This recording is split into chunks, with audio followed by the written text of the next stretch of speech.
Ufamota Ocheje the first. Mati Joase Noya Manye Bawa. Na Oboshi Ramon Yedu the first. And now Omanye. Ebawa Nimuchmone Ayano Duba.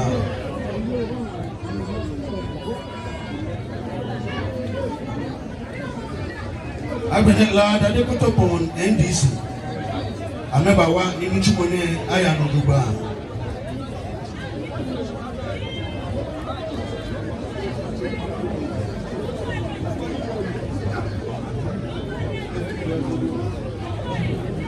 Yo, Numo Yamogoni, Eba Domojala, Obaka Fai, Wani Biajo, Wani Biajo, Wani Biajo, Wani Biajo.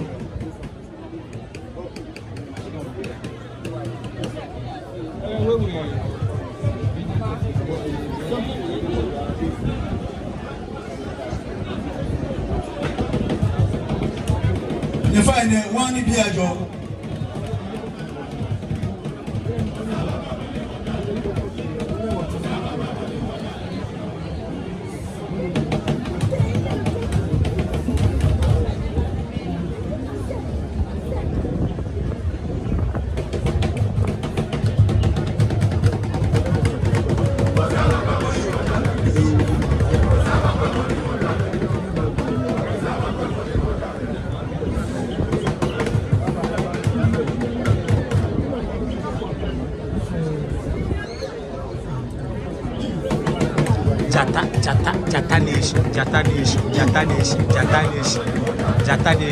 Jatadesh, Yewola, Jatadesh, we de la Rekica, Jatadesh from YouTube, Jatadesh.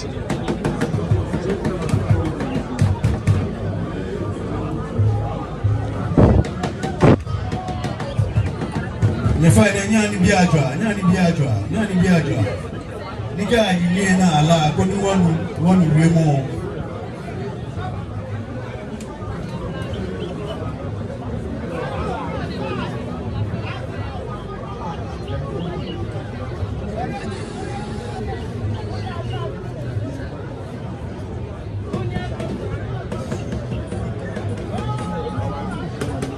Jata big up yourself, Charlie. Adelene is must. Jata go call you, I will call you.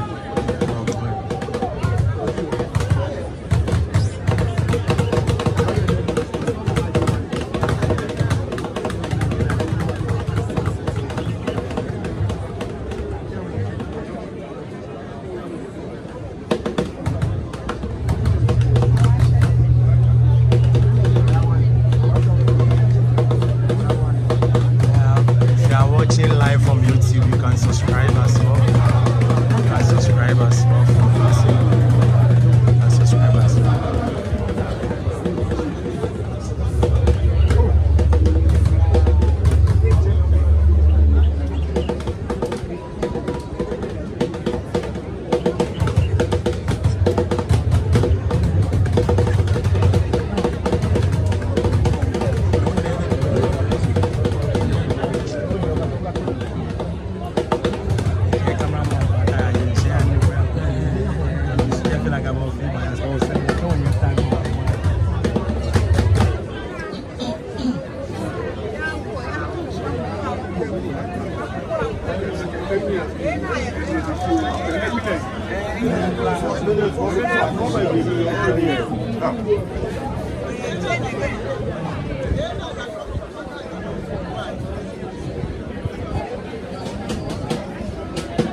They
TV con TV no mene oyela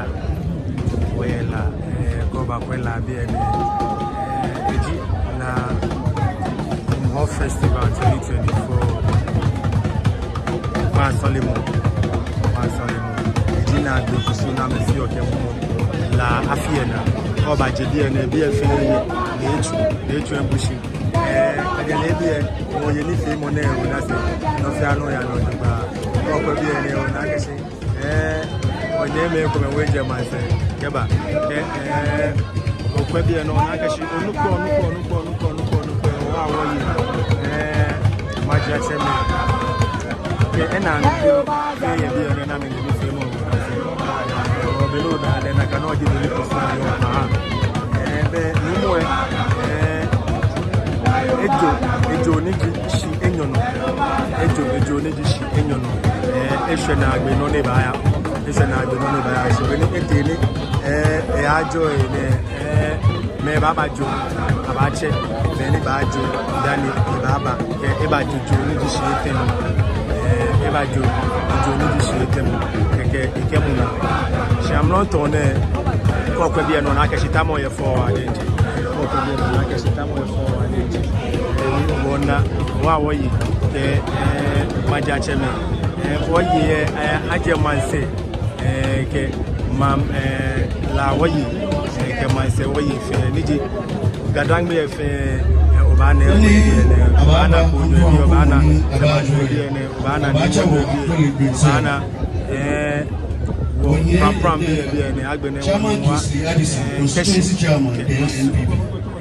machine bi live enjoy more live kai ma ko ba subscribe like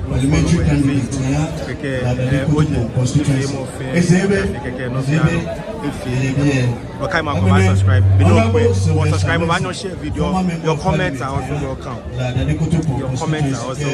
former chief executive officer national health insurance authority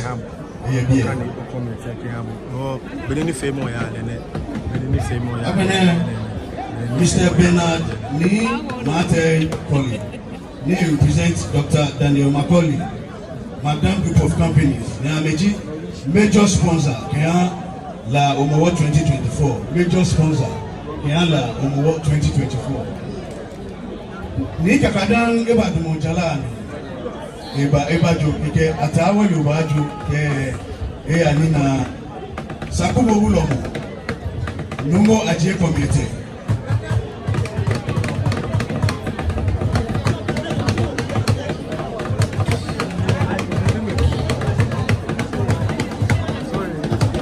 I'll actually save these. So it's all good.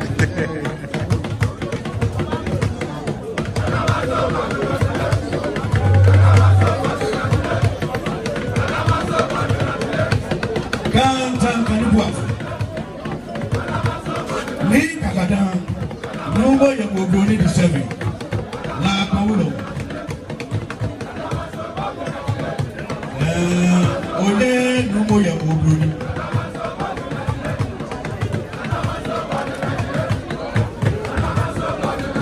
You got how you do.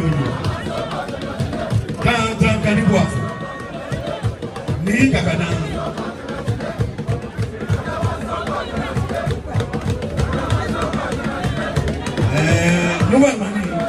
No more money. Onye can't you go?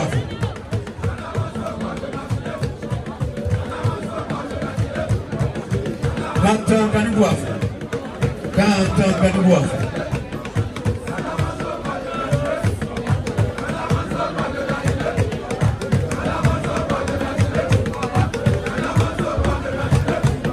So now try to get utila conference of an screen and everything as to be in line. Epuma la jala I can never remember what we see here when I get on a trophy by any line. What I put in I can find monitor in GW6025U over there. Ochi what I put in the I want to be there. Wapa fine. No more Yamogoni and Jalani. Onye no more Yamogoni. Kanibua ní Kakadan.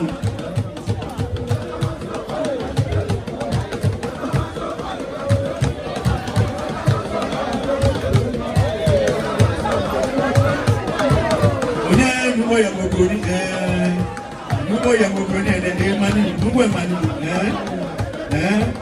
wacha ambake numo amego eche ane besh kumia.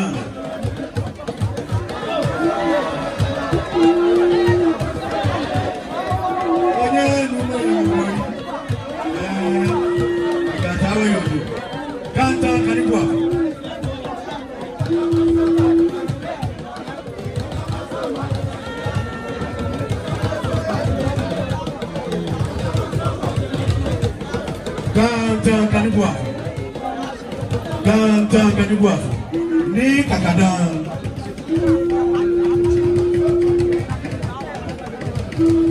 Egenumo aje komiete ya kwesa kumumulo. Okuswe woni ya le hane.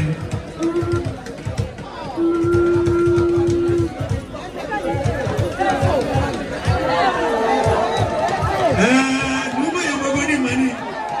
Aga do azonto. Onye numo ya mogoni ní Kakadan Kanibua. Numo mani. Afinere gaje bese nduwa 2024 la omo pasole mo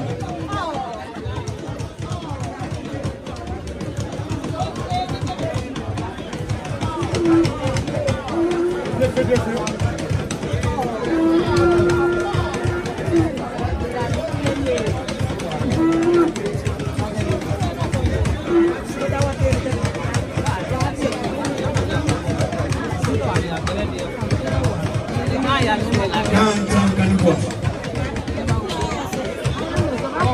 Wow, you might.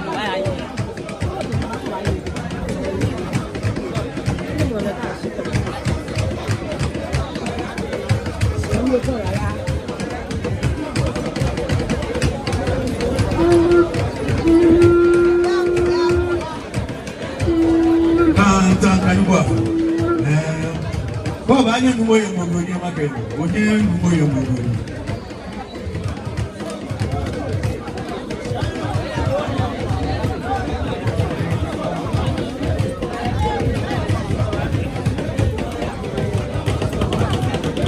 Numo ya mogoni. Kanibua ní Kakadan ya kala.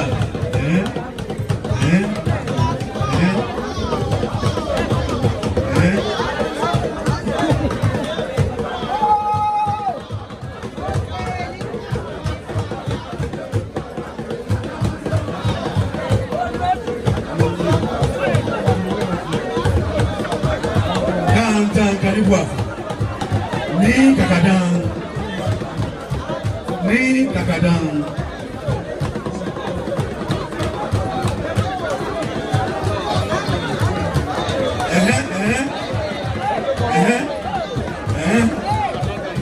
Onye nuwo ya mogoni Kanibua. Baba anya nuwo ya mogoni makeno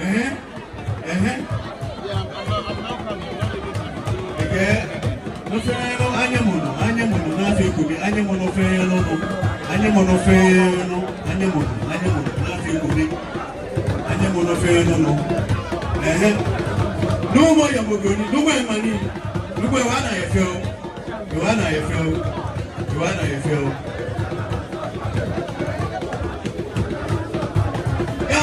Kanibua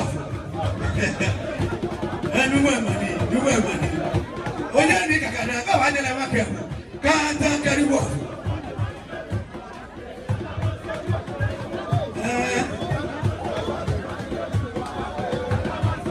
numo ya mogoni disebe la gbahulo Kanibua ní Kakadan Ika tawo yoyo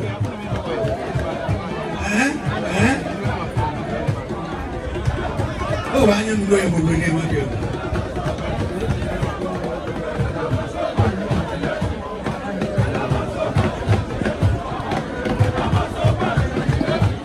Eji numo ya mogo ni bena. Numo anete abi nede. Anewe baba. Eji iba. Ni oboda die before. La mankalo baba. Iba.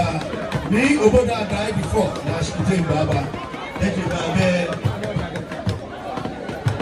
Ni ajeko before. La shite baba.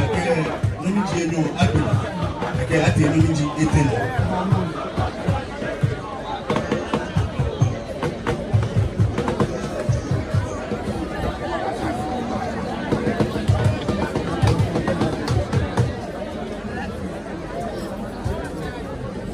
Maybe they decide about what's the culture or acknowledge themselves.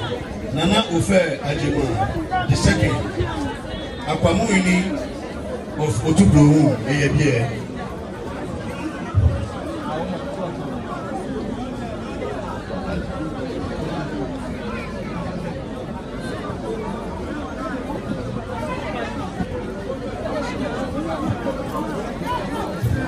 Onino Eshaji. Mede, anewe, numo anete abi, na yomo ulo, ege eturichue yajo. Ebajo ke eyape sakumo ulo.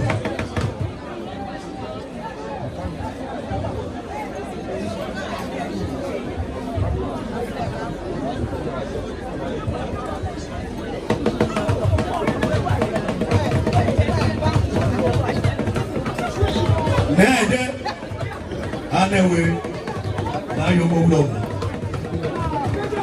Numo emani, nede, emani.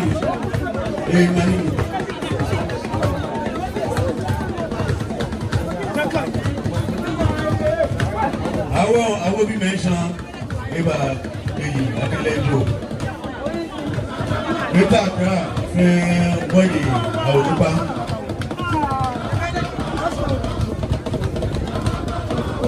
Nede.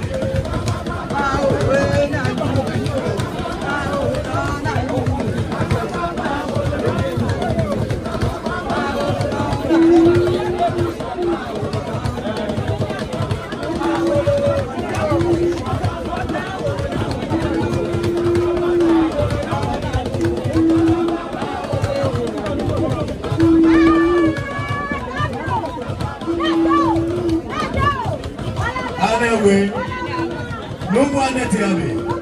Now you move on. Then,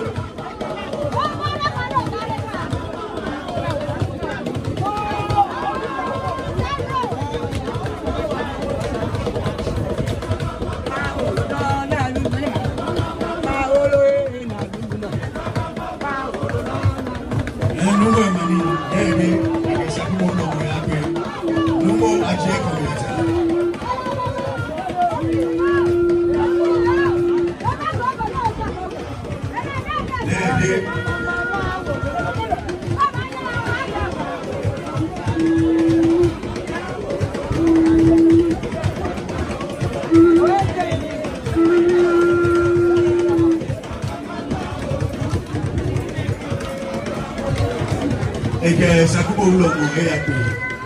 Ego ise. Oluko anete abi. Na yogo ulo. Nede. Anewe.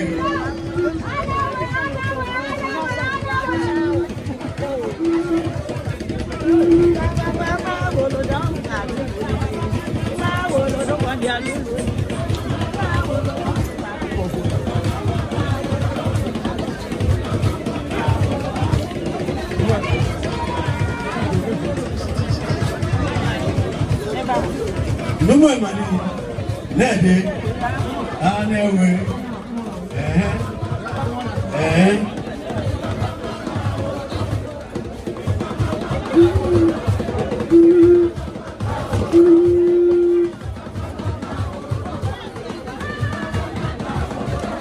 Numo anete abi, na yomo ulo, nede, anewe.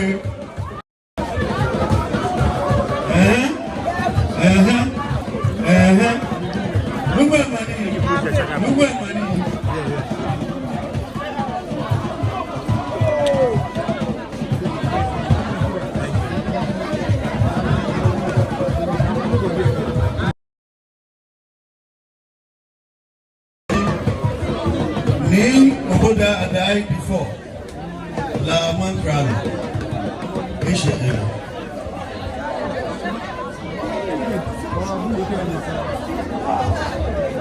Any man can do the Baba. Must more going my college. La Umawa planning committee members. Honorable George Community. Chairman. Nira from Mensa. Vice Chairman. Theodore Ajeti Secretary. Jeffrey Adokwetete. Assistant Secretary. Samuel Mensa Malilesh. Deputy Assistant Secretary.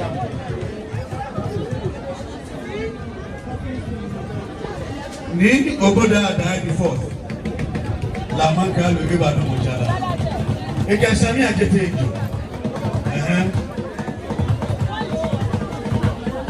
Sami Ajete for the Chama fire.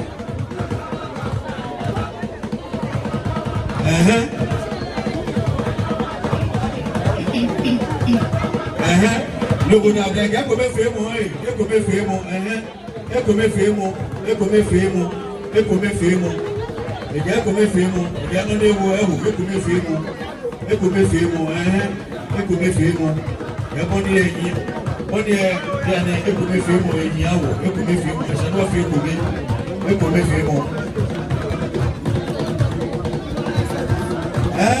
e ga bo ni wa ni wa ya wo yin na kan ni bo da dai e ga ko me femo ke wa ni wa te wo yin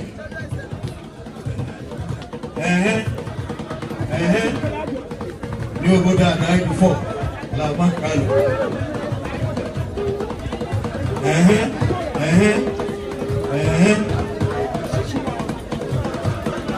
Eya nigga sakulo bulo no ayape.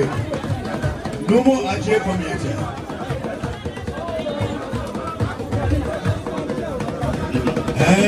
Need money.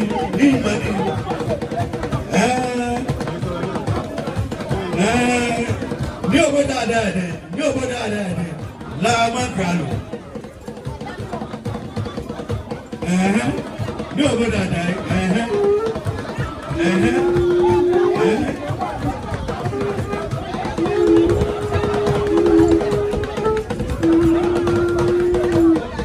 Again, so me agitated. Again, Sakumo Blomo, Yabi. No more Ajay community.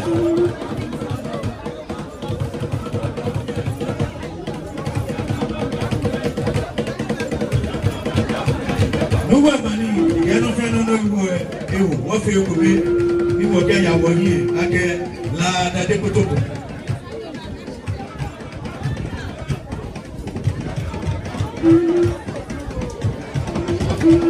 La Mancra.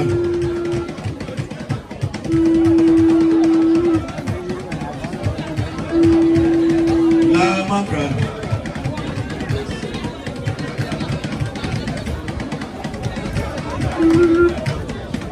There's a problem on my way.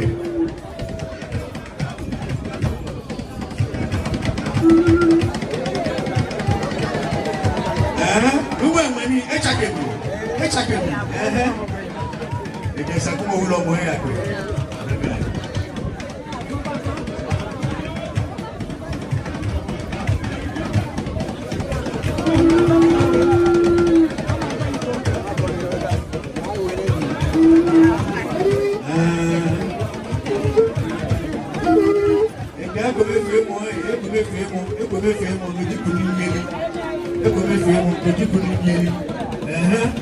No go down there. Hey, money. When I go again, or more, she go away. If you have to Yababuami, to Yababuami,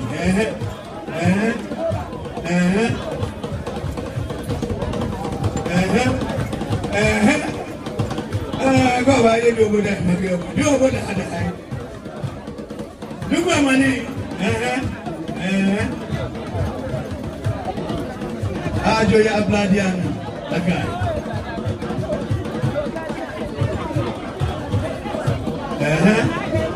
No ne wo ehu, what feel to me, who ya wo here. No ne wo ehu, what feel to me, who ya wo here. Ne wo no, because when you are no ne wo ehu, what feel to me, who ya wo here. What feel to me, what feel to me, who ya wo here. Because when you are what feel to me. La gawa fe ko nye Kakubani and no better than Mubani, Divano.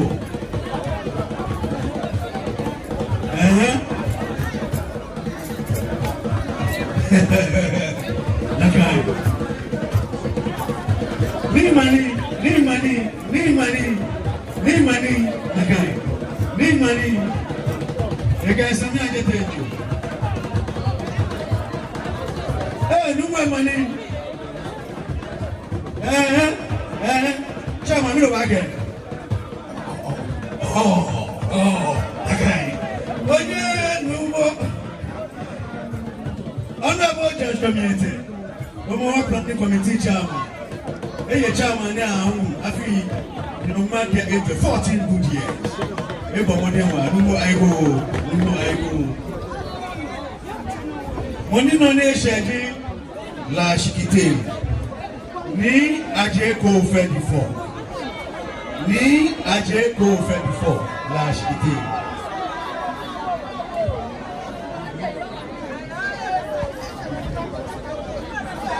Jadi enjoy bina be what be second round then.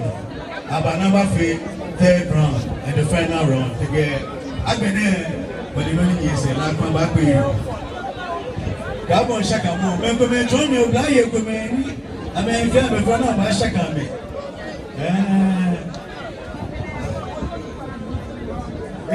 Blamona, Ulomo, Yado, Lumo Anna, Lomote, Sami Adete.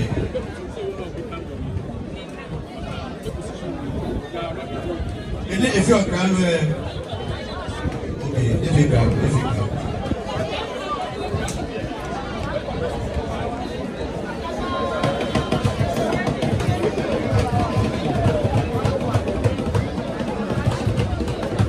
Ni Ajeko over before. La Shikite. Eke Sami Ajete Ijo. Ke Numo Ana Lomote Blamona Ulo.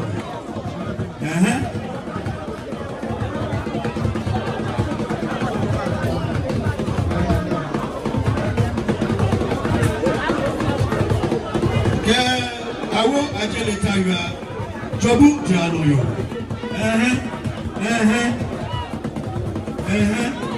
Ni Ajeko over before. Ni Ajeka. Eka wa fi ogobe.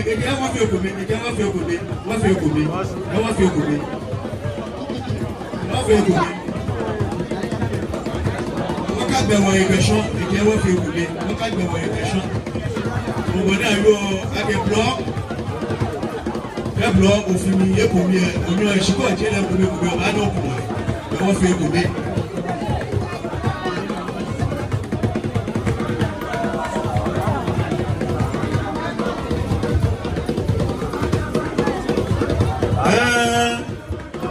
Ni Ajeko over before. La Shikite. Ni money.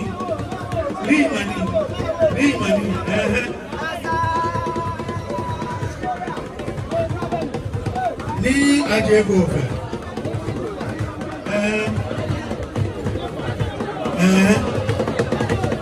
Eke Sami Ajete. Ke Numo Lomote Ana. Lamona Ulo. Awo Ajele Taiwa Jobu Janoyo. No more money.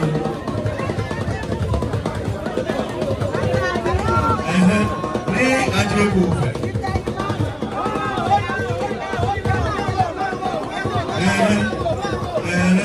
Chama back in. Chama.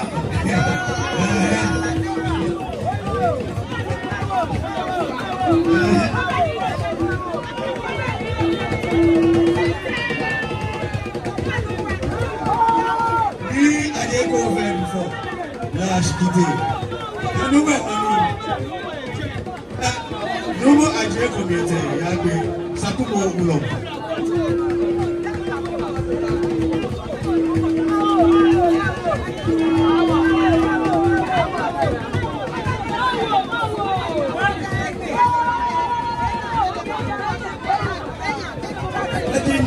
Ajeko over Abe Maniji no second round at the third round at the breakthrough again amashani.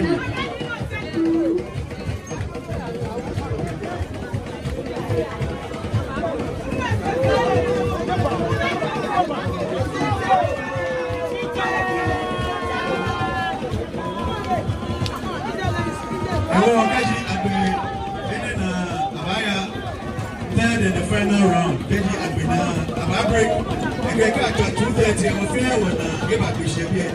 Keji at 3 Pepeno, agency, Shanino, Keji Abina, Ababrik, they were working again, and then a first service. Keji Abina, Ababrik, Abado, if you make a one second service. Second service,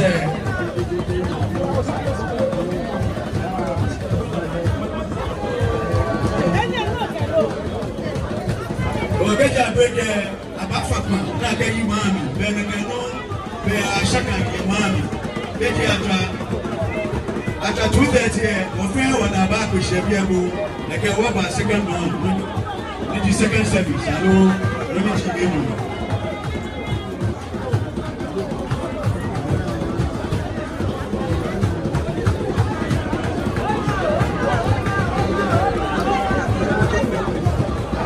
ni aje go fe last day nugo money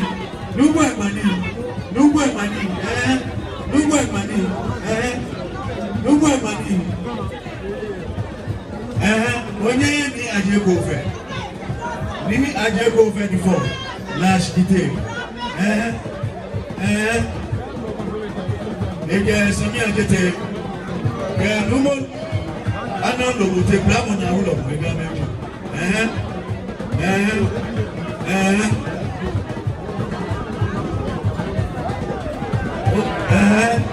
onye ni aje go fe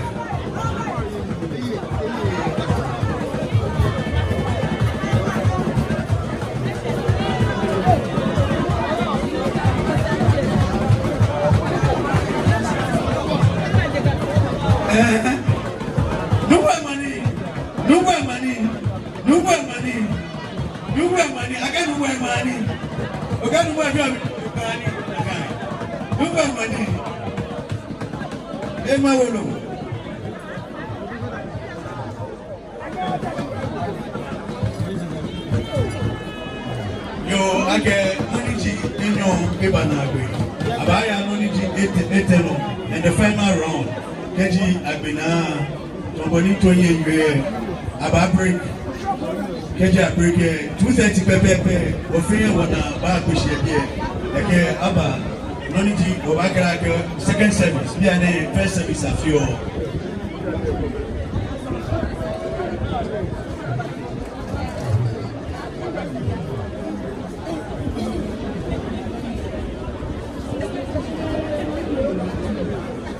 Macha acknowledgement on planning committee members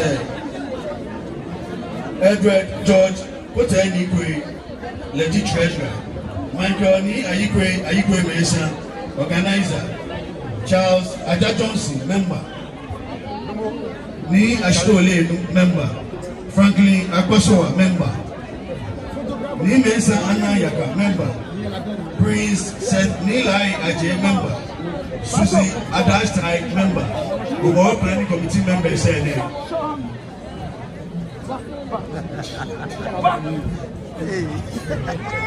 Come on, back on Giale. Hello, Baji. Aba Oniji Eteno in the final round. Numo ya Mokoni Fekalu, Kuni Imat Motalani.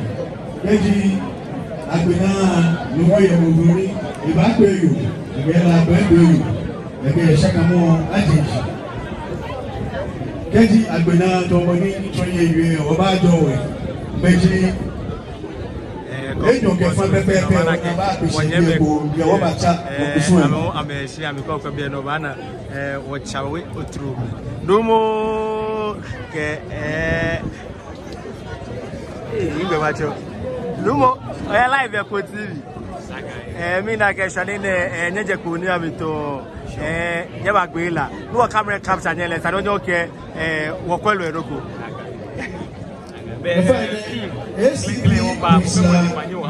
Cantonment Divisional Police Commander ye bie when you fi gbeje no to we me ne o ba bo wona hye la work be la ma fe for me o ba ko wonye mai se bona fi wo no nye gbekedi bie ba hye me ba ko wonye se anu ko ba die ko me to mi mu ba inye mi nupa hu ye bi o le nke no go dem inye mi keke mo ko mi no ko no chogba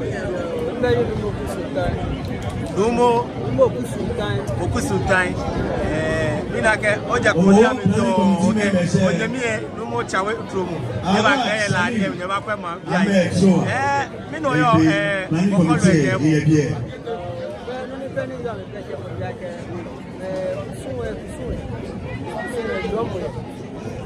nene amenaje kusuwe ndoko tena kai nita mai mapema the job ni yo ene januye efekalo ameba tamushi nakano nede benumo tete abetia ameba tamushi numo be o ye tlabi no wonake ogwo imemi nakai ko kwa bi elo nake numo trumo ke when you mean no more community level eje oni ami ameba ma kwa la bia ise no fia no aye mu ko kwa bi eno nake wa wo ye o na ga madam abiba koto mo bi esa ko kwa bi eno nake education director DNA na meta ko kwa bi yela na koto po municipal amewa me education director ko kwa bi ene wo ye ameto amena fenfe ye bi ene ko kwa bi na sasai ni kwata kojo numo ogbe state abashonche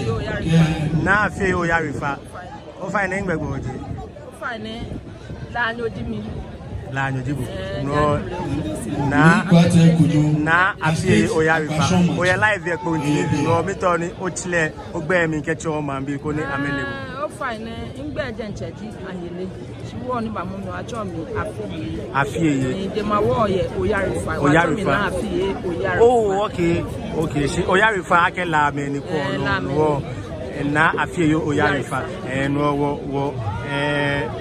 wo no mo eje gba mi e ka chole na afiye oyarifa no afiye ye afia e ko ye la ene oyarifa no ko pe bi eno na ke bi ene wo yin me wo sa o fa no gbe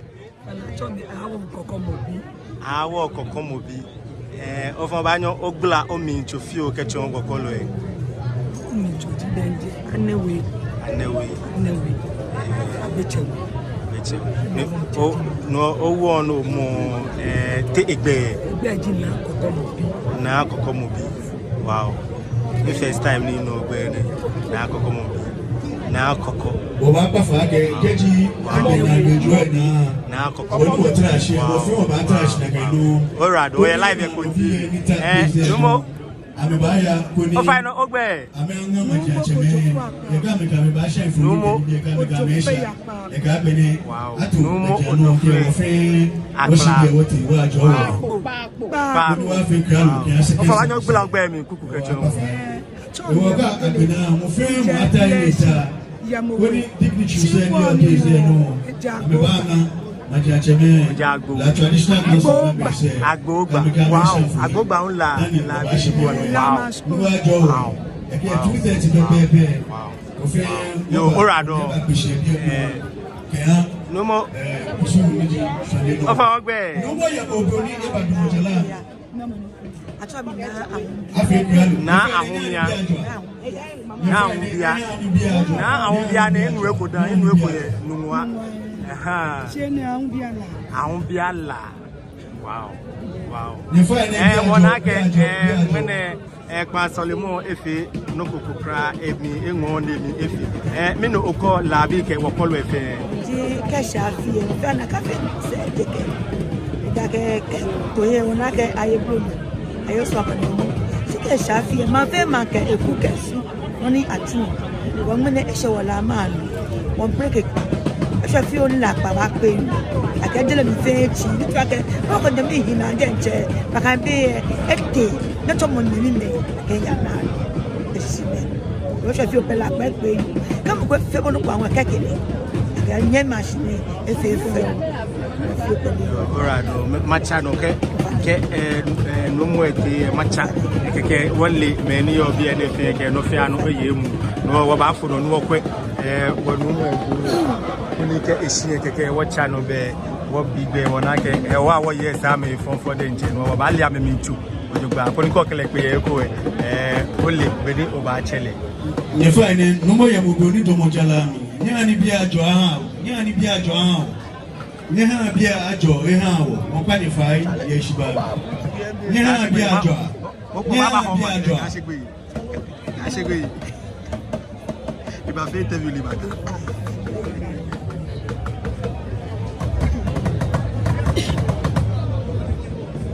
ni jo mi te se ni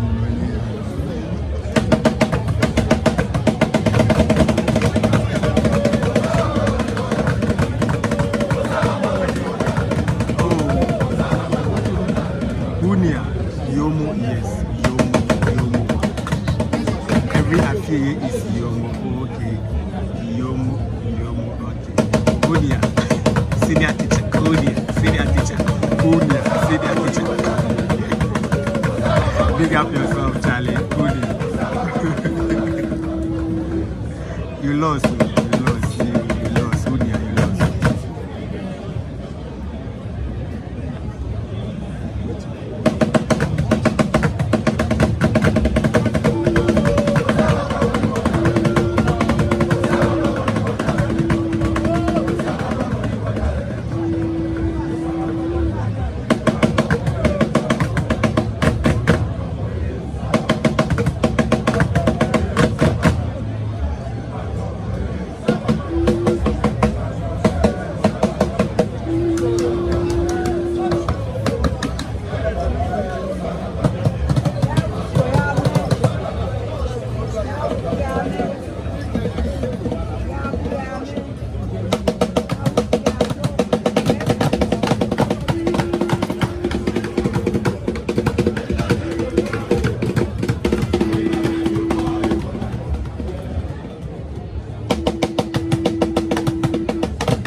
Beni ni kakadan ete wako emine atu kusumwe woma nyemeni yobye masmokoni ma acknowledge na oboshi Dramon Yedu the first ana omanye na ofamota ocheje the first matija se noya amanye Nanapra Osanyanya the first, Nibo Efiowe, the Achim Manye. Nadesua Efie the second, Otubroyu, Konti Ima.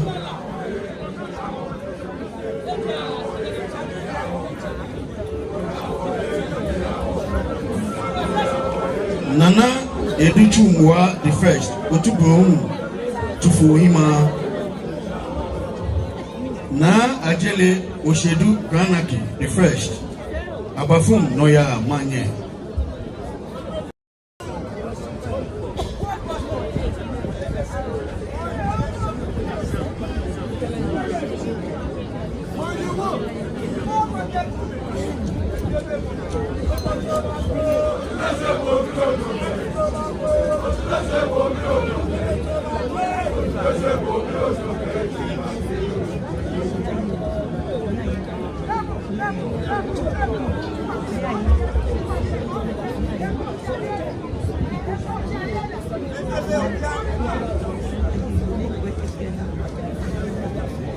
na shika inframa the first bese adinkwawe na badu adiagba the first abelegbe manye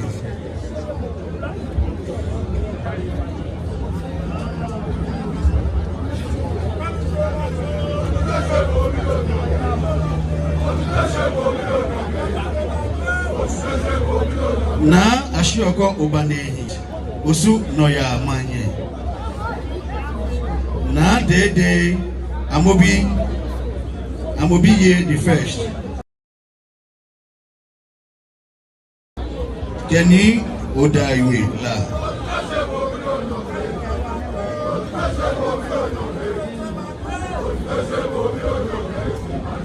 na botele olai nungwa sangona noya manye na chocho jata orebulo abese na chocho jata ebulo abese la Adontin Mwanye.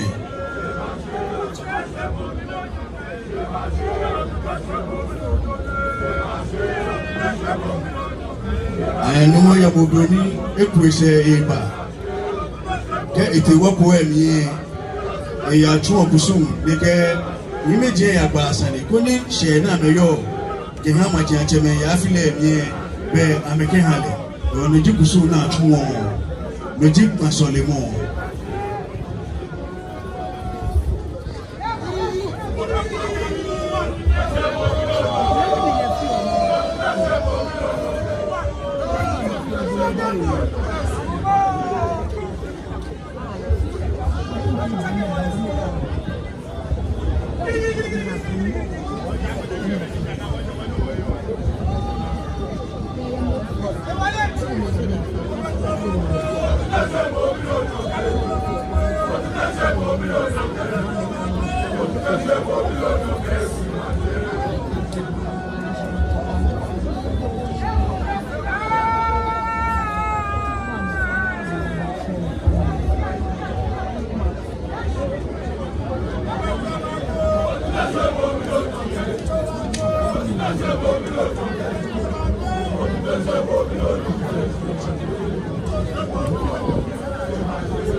Limo ya modoni e achukusu ya wako emi eba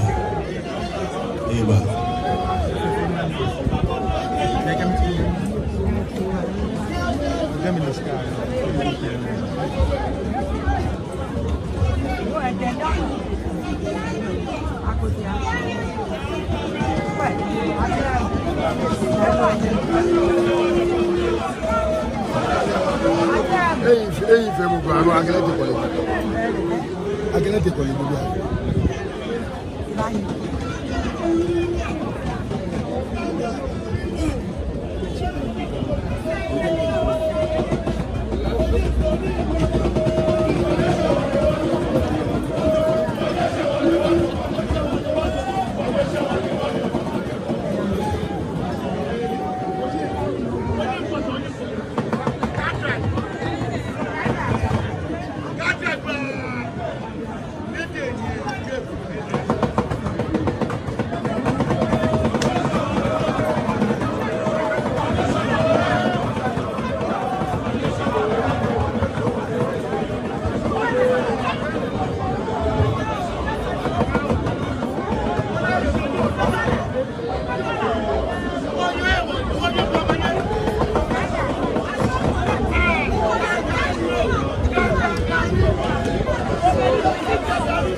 mo bro ni December la pa wulo e ya chu egusu egbele ego se kan kanibu afo ni kakada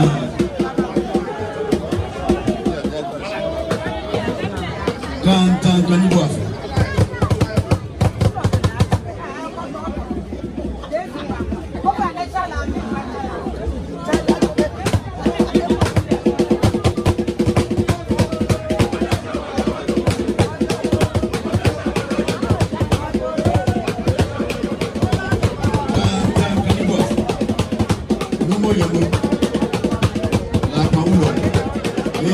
ekusu ya wako eri ege yimeji ya gbasani she na me yo ke ha ma ake ale wande she ma jaje ma ni kusu ne ya tu ya wako eri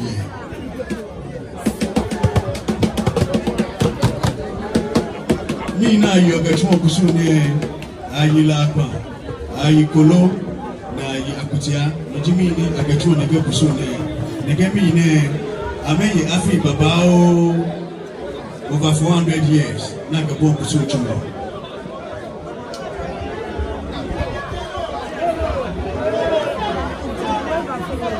wena she abato gogomemo moni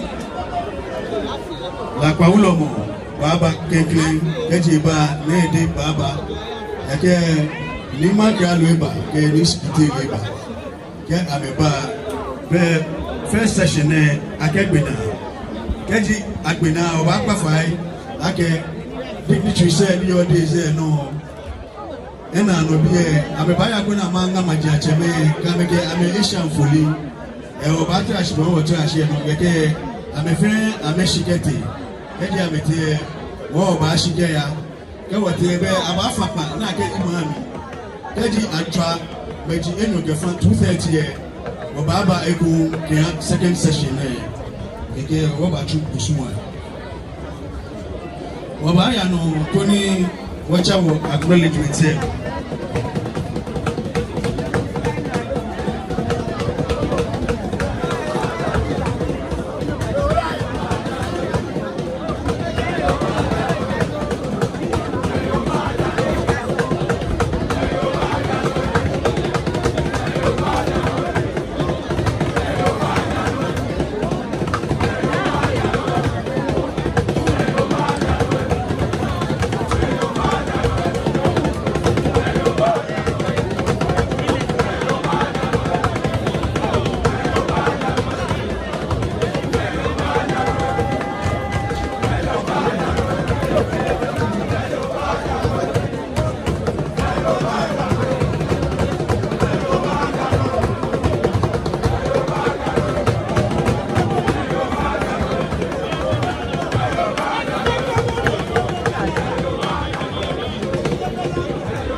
Omacha acknowledgement said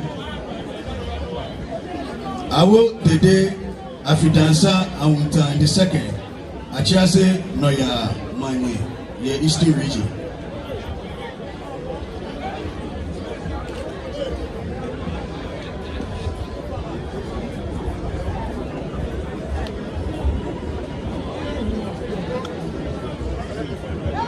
wo umawagele mi Beni Jebe Nchum Kusue aye side attractions la woni yaro side attractions say afine wo ye JHS Spree aye color festival eba no obo wo ye la ke osu 11 ball akanshi ni age enye ni eba no aye street carnival na ba afi aye health screening Ghana Medical Association bi ameke la traditional council bi efe kumeni ibaba no ye la royal palace 31st August ne keji ashwemi ano inochichele mo neke nchumo ne baba no agbene homecoming float iba no mo palamo competition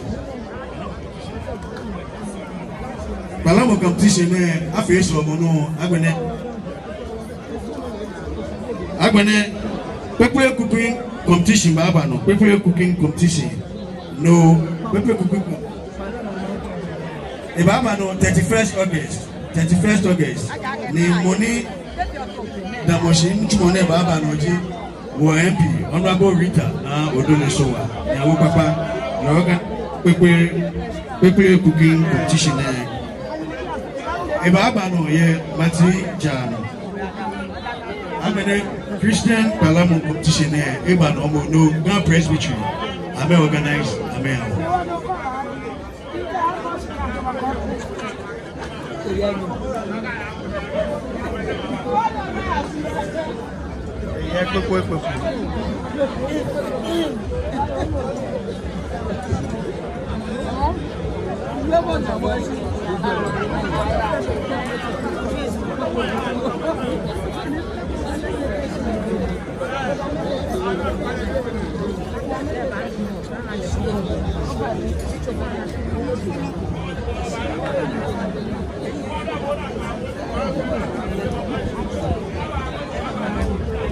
yo osofoi ni eba amba ye ni chumo da say the imams ni ba ye ni chumo da say mene amene Reverend Father Ebenezer ni Ufuli Bochi eje Anglican so mo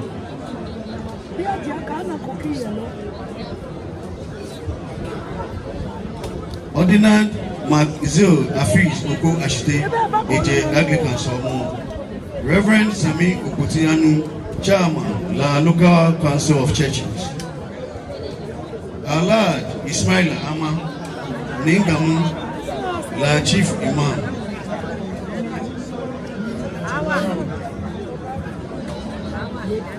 Sheikh Ibrahim Tijani Lete Mesa La Dadekotopo Muslim Community Chief Imam Ke Greater Accra Tijani Chief Imam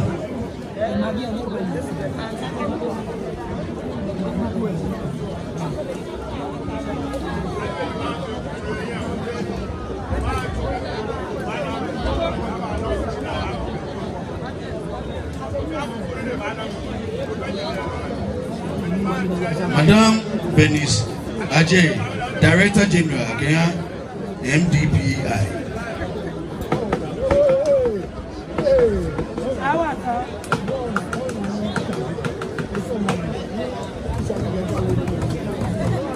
Yo, Enashe,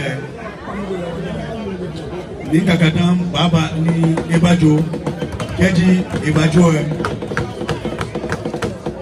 Nika kadem badumojala yeke atawa yojo bokomemo amenjo numo ya mudoni disame atawulo yeke atawa yojo ibaya koni yeke numo aje komite sakumo ulo mbaya be kanta kanibuafu numo ya mudoni nika kadam nubo emene mani ije akagbeni bi anemo ni bi ife no abo ani bi ana akagbeni bi wakagbe woni bi wobu awoni bi ana wobu amana wo fe gobe wobu amana wo fe gobe wakagbe woni bi wakagbe wo iwosho wo fe gobe ake la Dadekotopo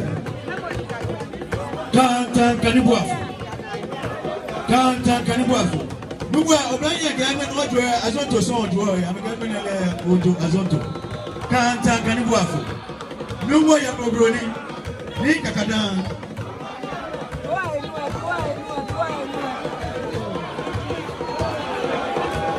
kanta kanibu afu ko ba anye nubu ya obroni makebe kanta kanibu afu ni kakadan nubu amawolo ejabo mefe mo wọ́n gàgbé wọ́n níbi ìwọ̀ṣọ́ wọ́n bú àwọn níbi àná ní wọ́n fi ekòmí ajẹ́ La Dadekotopo.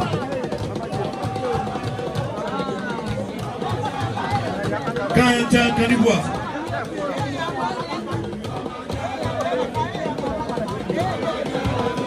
What about Oblani? They're not 3 years. They're not 3 years. They're not 3 years. Oblani, they're not 3 years. But they're not 3 years. They're not 3 years. They're not 3 years. Oblani for Oblani, they're not 3 years.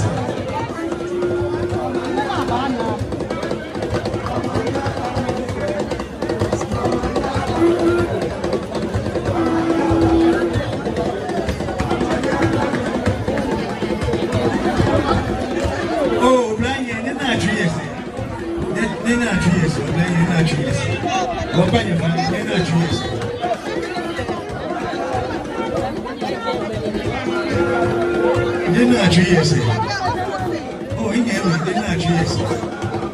Oh, in here, not 3 years. Not 3 years. Not 3 years. No problem.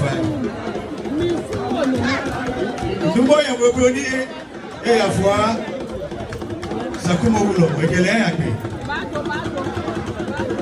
Near Jacob.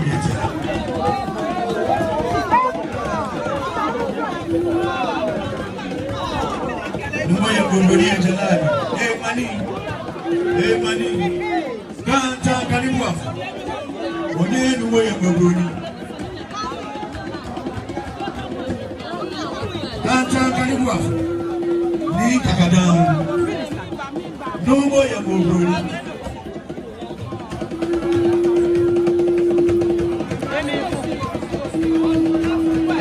Oh, when you find it, not 3 years. They're not 3 years.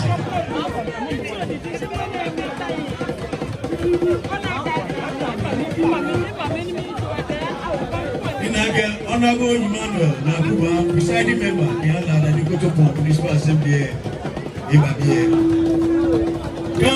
Kanibwa. No more Yamobroni. Jalami, again, what feel for me? What got bad Nibi was some what poor Nibia. What poor Warina? What feel for me? What feel for me? I can lie the Kotopo. What feel for me? I can lie the Kotopo. Again, at our you.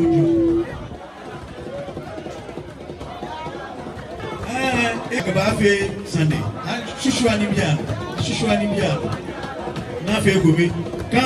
Kanibwa.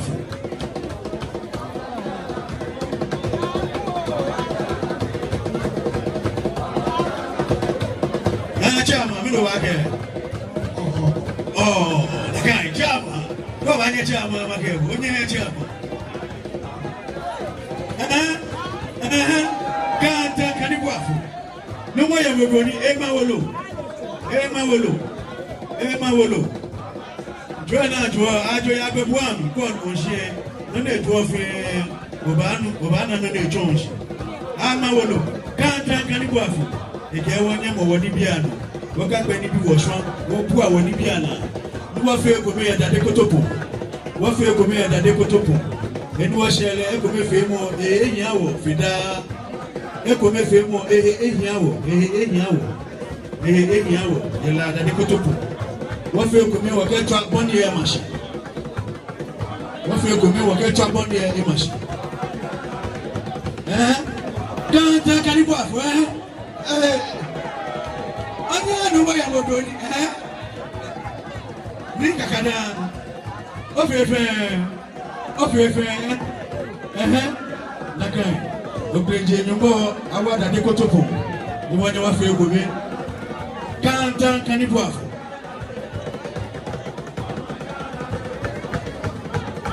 Oblani nena chiese. Kanibwa.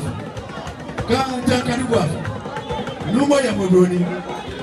Numo money.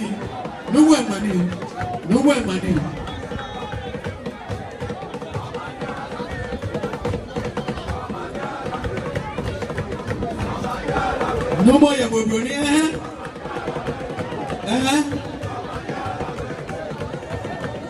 Kanibwa. Kabanya no more Yamogoni, Makabo. Kanibwa.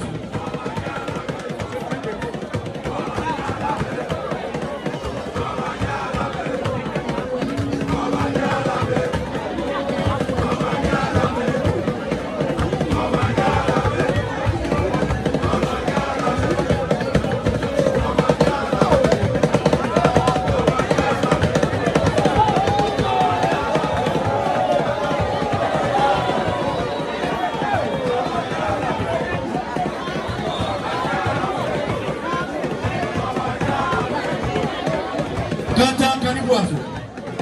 Nige abane kama ajo. Beke amejiwa wose wa kusue sania chome.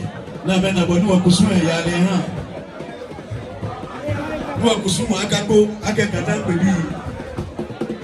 Beke aba ne kama ajo nakai. Be a chome bonu kusue ya le ha. Abende boni wala kusumi yo. Akekata pebi. Wa kusumu akako. Kusumbo. Beke amejiwa wose.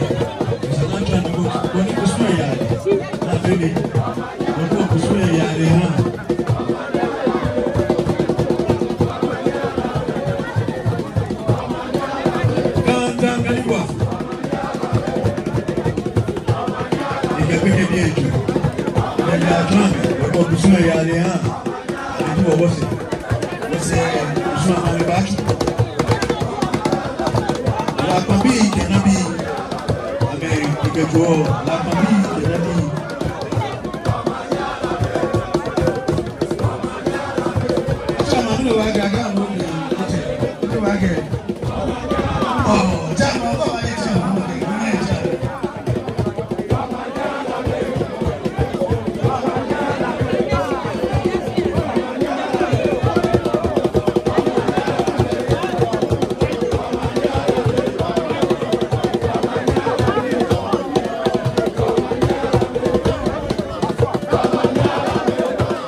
Papa, on kusume wone yale.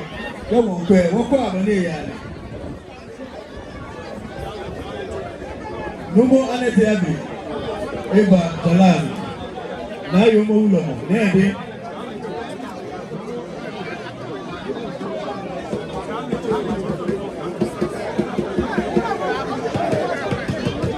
Anewe, ide to ujo. Ide to ujo.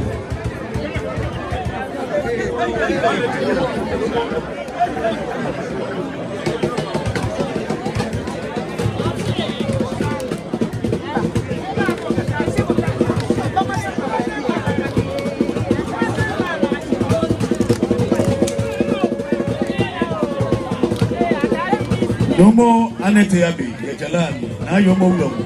Nede.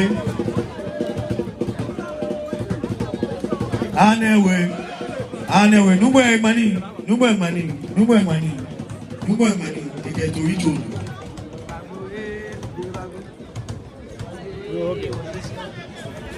Try no shi.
No more anete abe. Na yo mo wulo. Ejo eje se mo wulo ba pe. Ni mo aje community. Na de Anewe.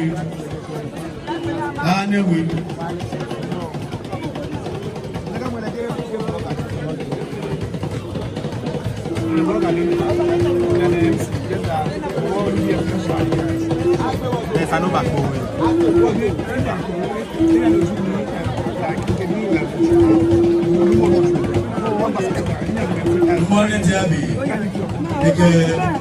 Sakumo Ulo, Yape. Honorable David former Vice President, Aluma.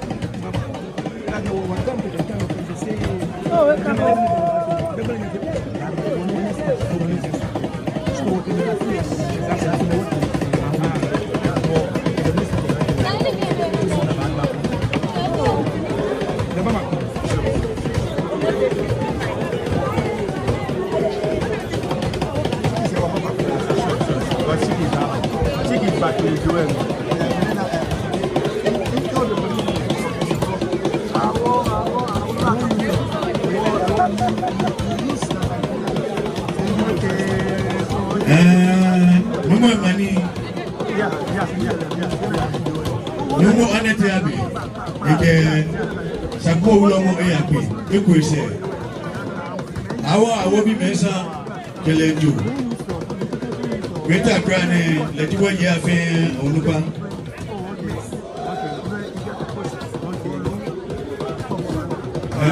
wanyami mushamu shamu fe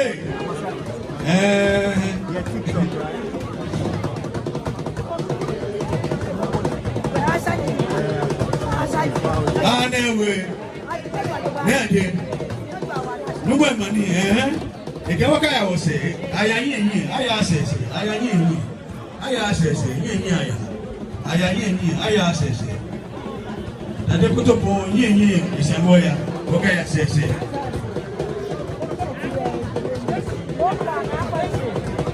nede nubo anete yabe na yo owulo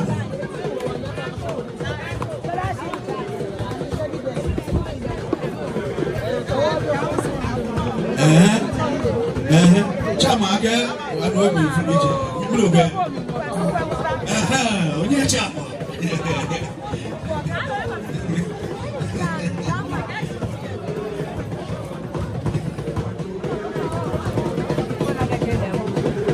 numo anete yabe na yo mowlo nede anewe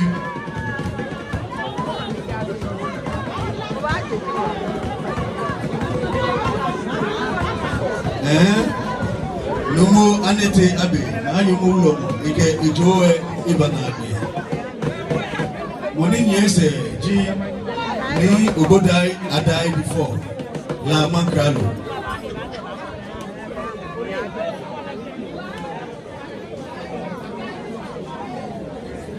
Oba kwa fake keji apejoe fe na wo fe water ashi no dignitary say ni your days no ba ya ko ni ama na majecheme game shamefully eke water ashi no gege amefe ameti ni bi ene mo foge aga fe crowded alolugo ko na me ya fi ge wo fe woti mo ba jo wo he me ni ba fa pan le unkeji mami keji atwa 2:30 wo fe wona ba akpihie bi eko 3 o'clock pepe abaji second session lunch Nagadi boni kusu yole ya.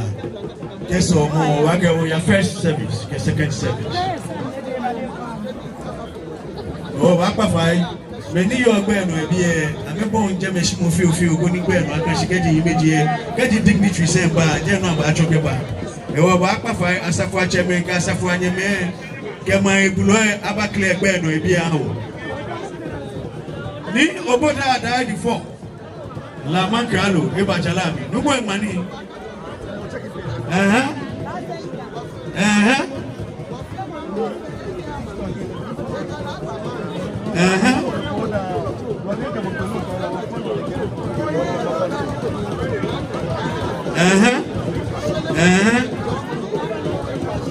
Ni oboda died before La Mankralo. Ega sami ajetejo.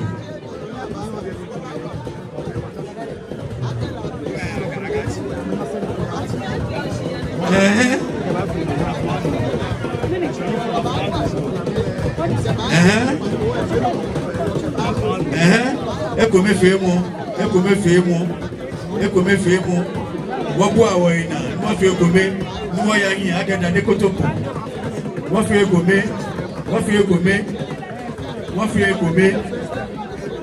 Ekome femo. Nyobo dada eke wonwe. Nyobo dada ye jwa eke wonwe. Ekome femo. Yenye misromo. Mbo kecho aboni eke mashi. Niboni anye aye enyi. Ekome femo.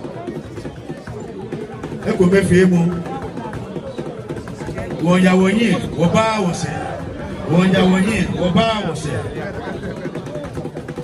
Nubu mani ni oboda died before La Mankralo.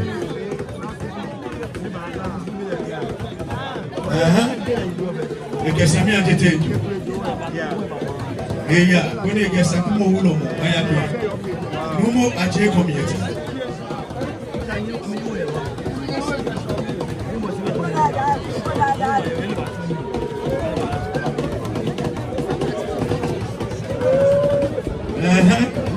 La Mankralo. Ni oboda died before. Eya jalabi numo ejo mani.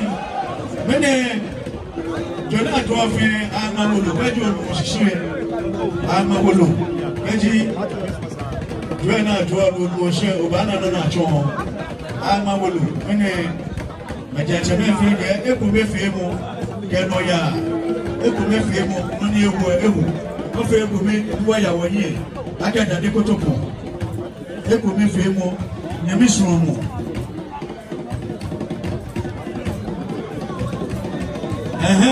Nubu mani ni oboda died before La Mankralo.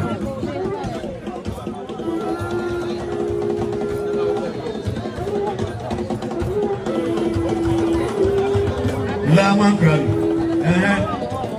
Ekesa kuma ulo moya pe. Ekelea. Ibabuisha.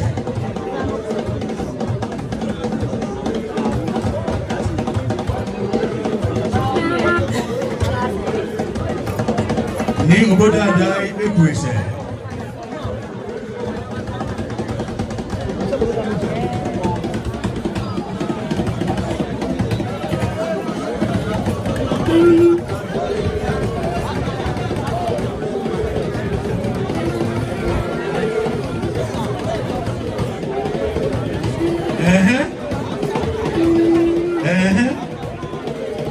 Ajo ya bladi abi.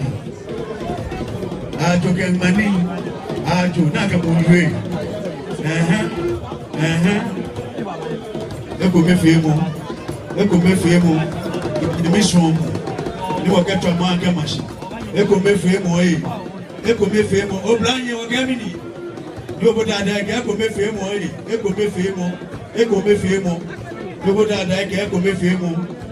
Ni wakati wa manga mashi.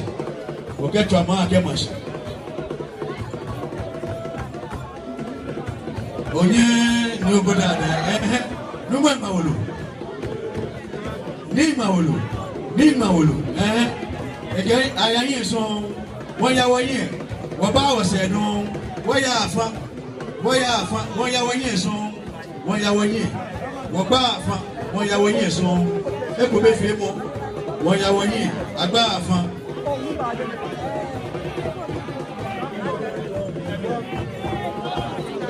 Ayayin so agba afa eko me fi mo gedo ya. Yemi so mo abase ayayin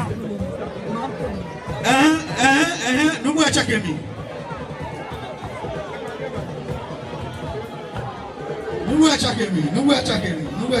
chama aga midoke anu naga chama ga naga oje chama omo planning committee chama honorable George Community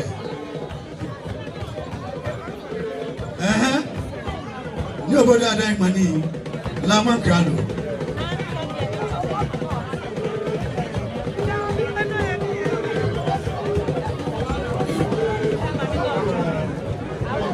Oblanye nene actually yes, nene actually yes. Nobody had died. The fourth, Lama Krado. Ike Joe Ebanagwe. Money yes, Eji. Ni Ajeko Fed the fourth. Lash Kite.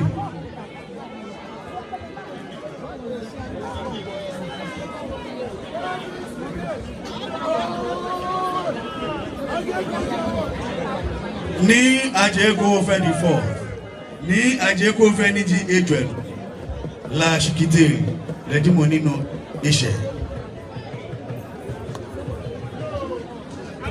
Wabakpa fa meni damu be no ebie keji adroatan dignitary say alwena no bie baba ni ambanga maji acheme ewo onye shi agbe no ye bie eha wo ni gbe no aka shi wo kwanye fai ye shiba ni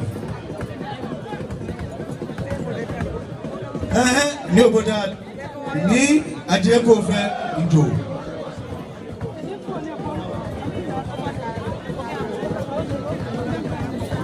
Ike awon Ajele Tayua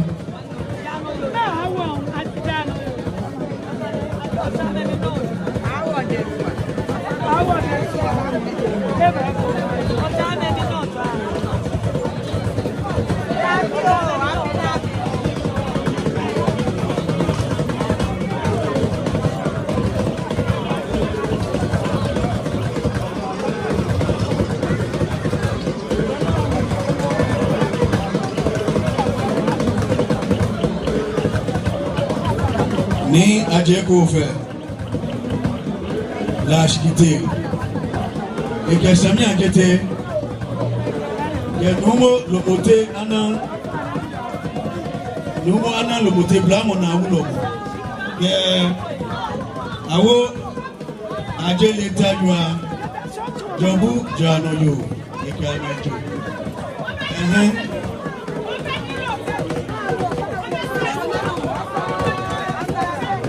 Eke Sakumo Ulo Mobade Nuko ngani nuko ga ayayin son abase eko mefe mo ayayin eko mefe mo woni eko mefe mo yin awo eko mefe mo nuko ya woni oba wo se won ya woni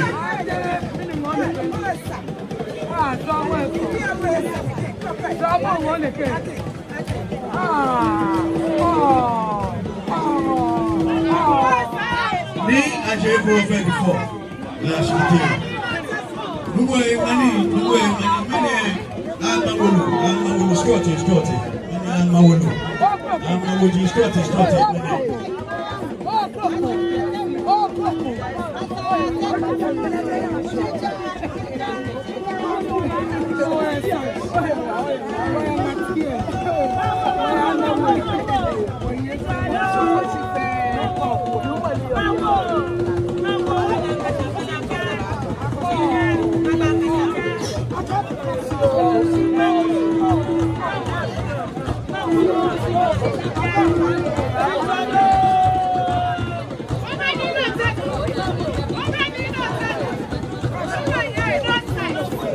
The traditional council, I'm a school secretariat there, I'm a Nichulo, James Oko, AJMS school treasurer, I've been a Biata Bobo secretary, Victoria Owusu Achimpin, registrar, Sophia Nadu Ayi, secretary, Mohamed Muftau Yaya, research officer.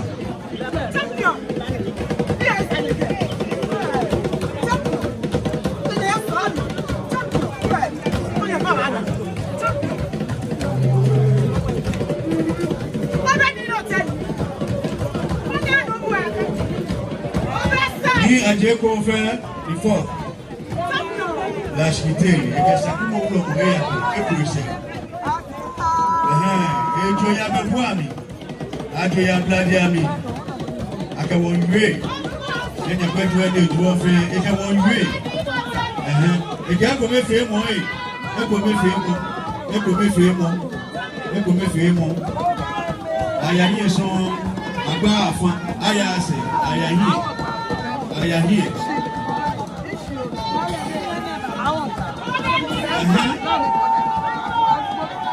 ni ajeko fe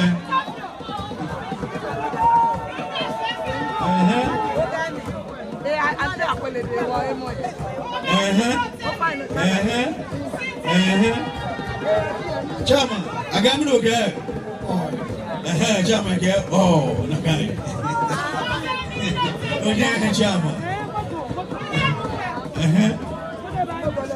Ni ajeko fema. Ni ajeko fema wo. Eke akola femo wonja wonye no ya. Eke Numo ana lomote Ramo na ulomo semi ajete Ikamento Abene Awo ajele Kayua Jabu Jano yo Eke ebe Tode Mina asafu acho mungo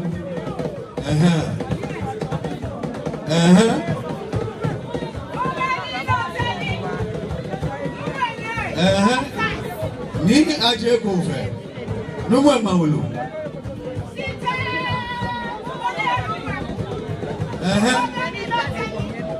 Ko ba anye mi aje ko fe make numu amawolo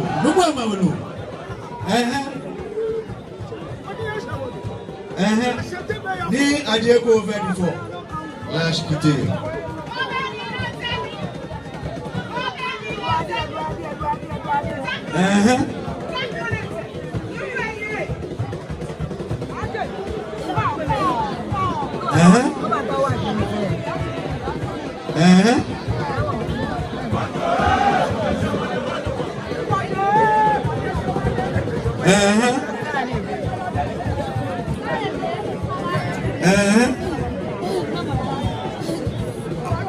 Ni aje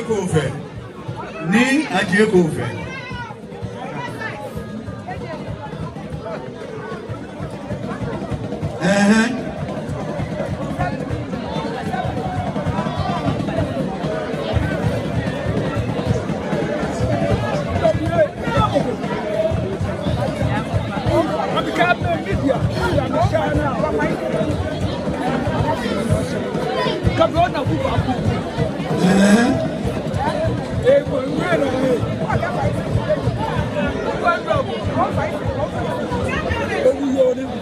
Ni aje ko fe ke ejo ibanabe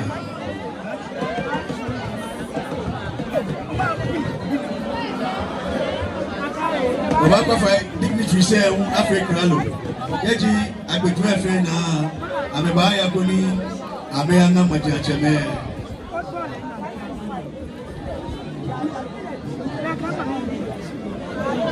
Won kwa fa age asafu acheme ga asafu anya na ba clear be no bia ho any dignitary say ba choke ba anga maji acheme o akwa fa ye ba clear be no ha o keji agbeju efe na Baba kuna mbanga majacheme amekame basha mfuli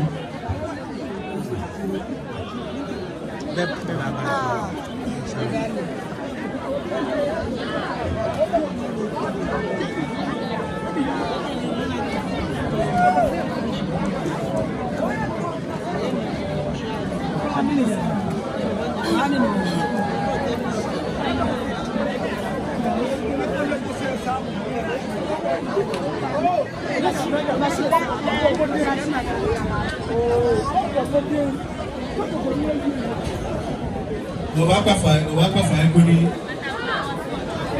wacho bie wo fa ngoni ke ebe no bie ni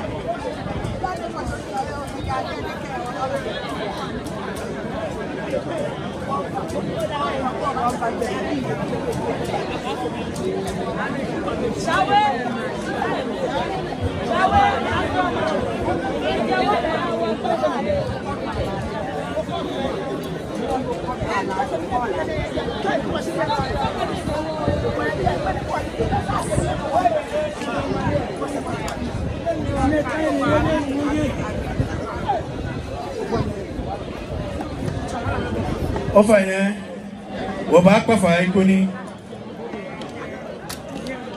ne fa ne ade jo e bana gbe La Pepeyo, any share. English you say, yeah, Tony, Ariana Majachame, and I will be Nibali Muchmoy. That's it. I remember when I remember Majachame. Wapapa fa ekoni police for where Asafachame, about control bear in our. Never control bear in our.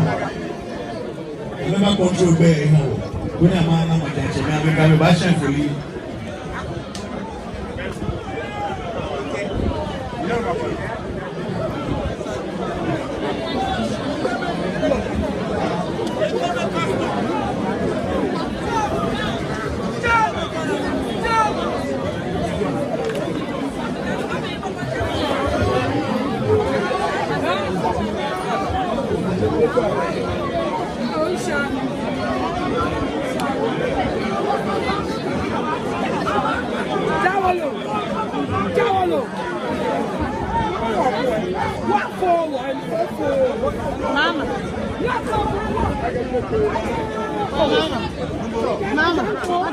And I'm not here. Anybody doing any more that's here. I mean, you're going to man, my catcher, man.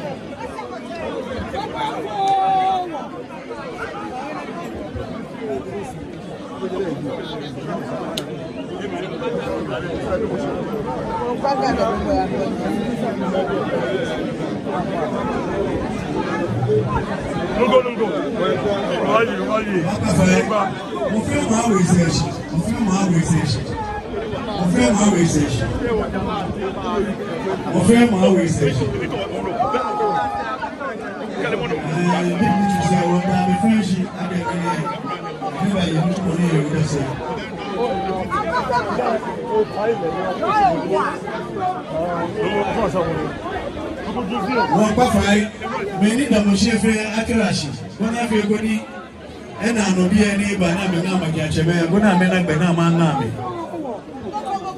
One dame fancy, one dame fancy. Many by your Nuchimo, that's a one dame fancy, one dame of famous. One dame of famous. One dame of famous, one dame of famous. Yane, Agbe, morning session now. Kaji Atra, Beji, Enyokefa, 2:30 here. When I back, we shall be able to buy 3 pepe. About the second session nation. It will be first service now. That's your second service to about here. 2024, La Omowo Pasolimo.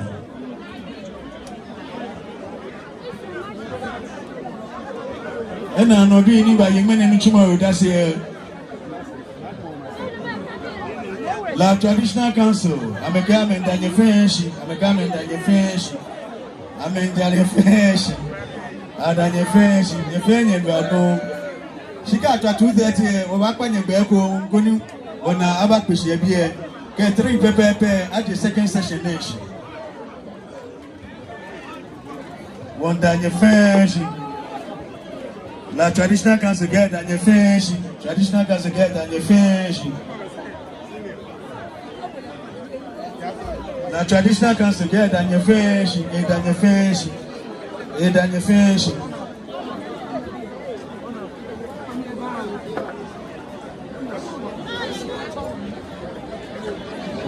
Wabapa fai, mon frère, moi, oui, c'est chi. Koni, en an obi, amena be amena machancheme. Wabapa fai, mon frère, moi, oui, c'est chi. Mon frère, moi, oui, c'est chi. Wabapa fai, koni en an obi. Anagbe ni amekena machancheme.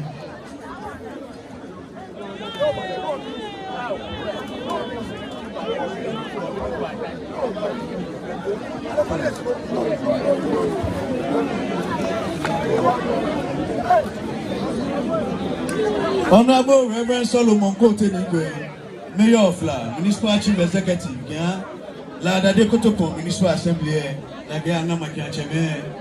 Like a non-presiding member, La Dade Kotoko Municipal Assembly, Honorable Emmanuel Yakuba, Honorable Rita Na Odole Soa, Member of Parliament, La Dade Kotoko Constituency, Nyawo Papa, Honorable Vincent Soa, Odote, Obama, Power 7. Mr. Joseph Kwashi Ado, parliamentary candidate, Kenya NPP, Lada de Kotopon. SDB.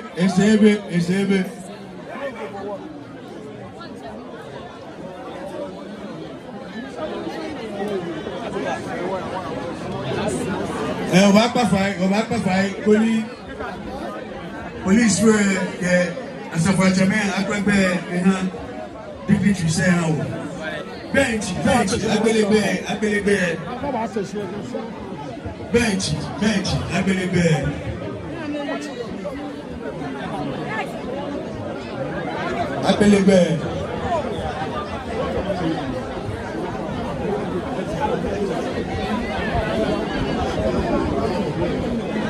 La traditional council member say Ametishi.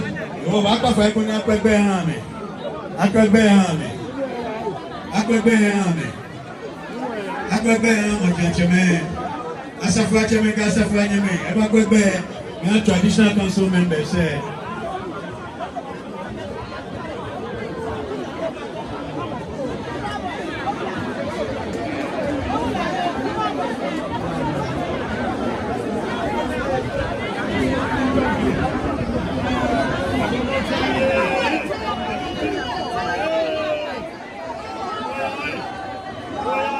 Abakwebe council member say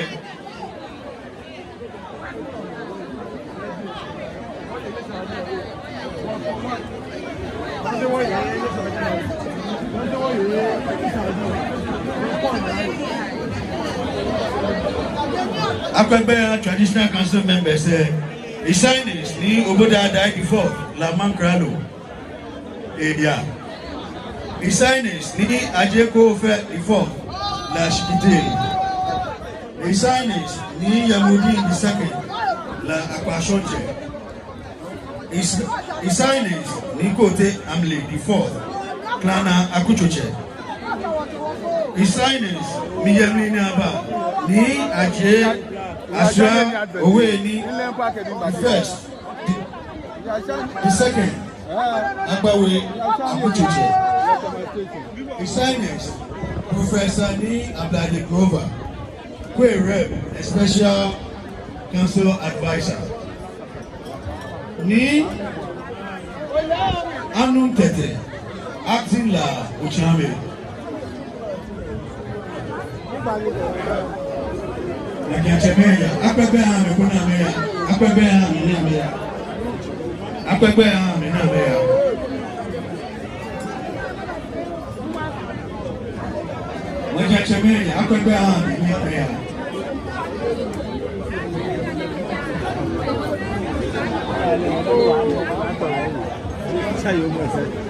Akwebe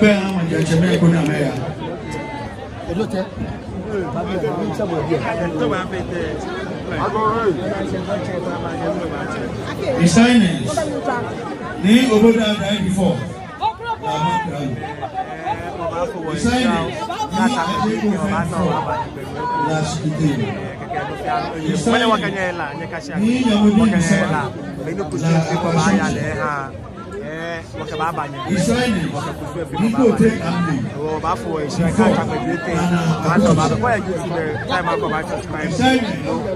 Benjamin Naba, ni Aje Asra Oweni the second. Abawe Akuchocha. The signers, Professor Ni Abdadi Grover. Special council advisor Rep. Ni Anun Tete. Acting.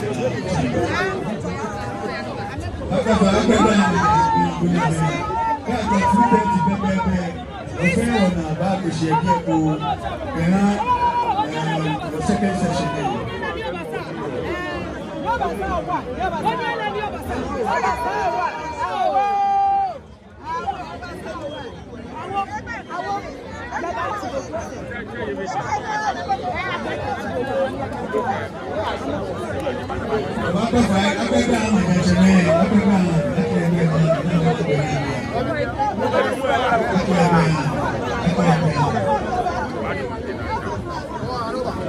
Yeah.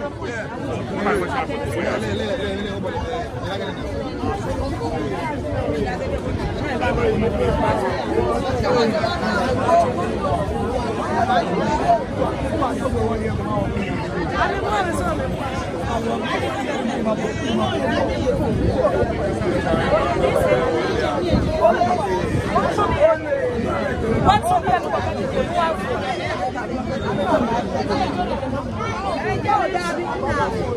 you are watching live on YouTube, you end the live now and return at 3 p.m. So when it's 3 p.m., just come straight to the channel and watch the second part of La Mall Festival 2024 in Pansolimo. If you are live on YouTube, just go rest for a while, then you come back at 3 p.m. to witness the climax of the Pansolimo. Call your YouTuber, no, about for a shroud. Catch up again about call your Facebook, for a shroud.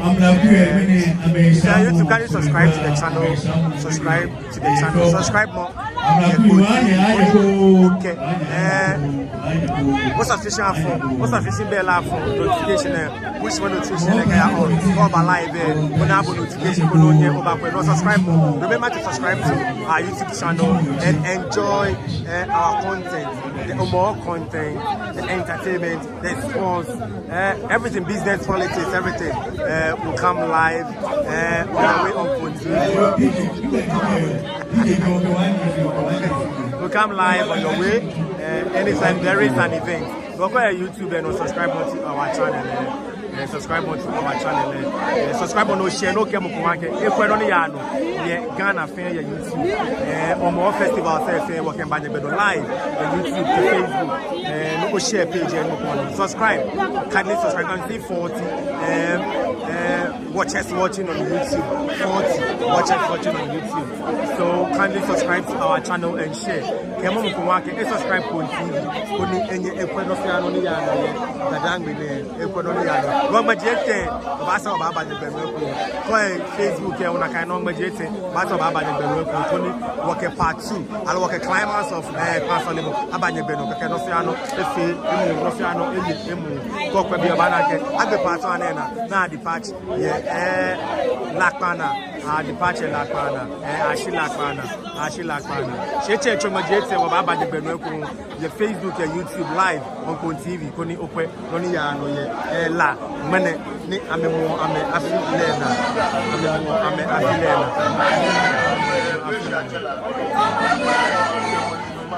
wo ba fo Israel wo baba koni wo channel Nyeradon akeneke wo yinshi Nyeradon akeneke wo yinshi Nyeradon akeneke wo yinshi Nyeradon akeneke wo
It's live on YouTube. Or you're watching live on YouTube. Kindly subscribe to our channel.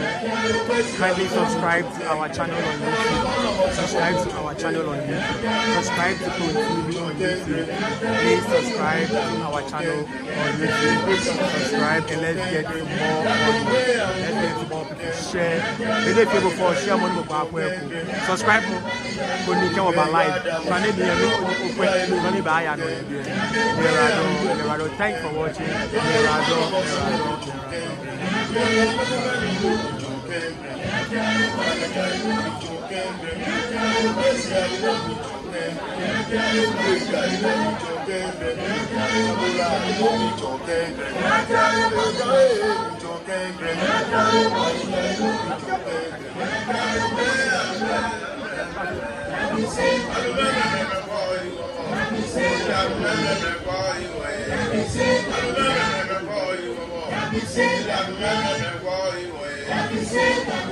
Wọ́n pàfà yìí bẹ́ẹ̀ ni yóò bẹ́ẹ̀ náà náà mẹ́tòmọ̀ṣẹ́ àmẹ́yà wọ́n pàfà yìí asafo akyẹ́mẹ́ka asafo anyẹ́mẹ́ amẹ́kọ́ ẹgbẹ́.